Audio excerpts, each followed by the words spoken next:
போதைப்பொருள் கலாச்சாரம் தமிழ்நாட்டில் பரவி இருக்குது. எங்கே பார்த்தாலும் போதைப்பொருள் தான் ஈஸியாக கிடைக்குது.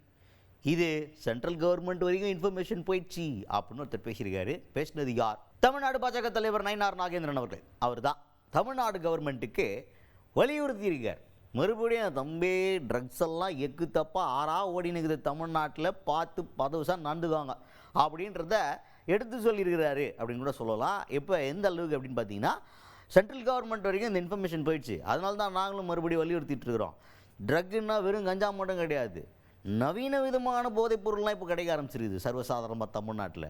அதனால் நம்மளுடைய இளைஞர் சமுதாயம் இந்த போதைப் பொருள் கலாச்சாரத்தில் மாட்டி சீரழிகிறத தடுக்கணும் அப்படின்னு வலியுறுத்தியிருக்காரு நம்ம நயினார் நாகேந்திரன் அவர்கள்.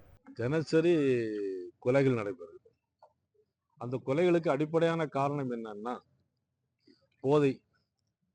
அதிலும் குறிப்பா கஞ்சா. எல்லா குக்கிராமத்திலையும் கஞ்சா, பெத்தமட்டின் போன்ற பல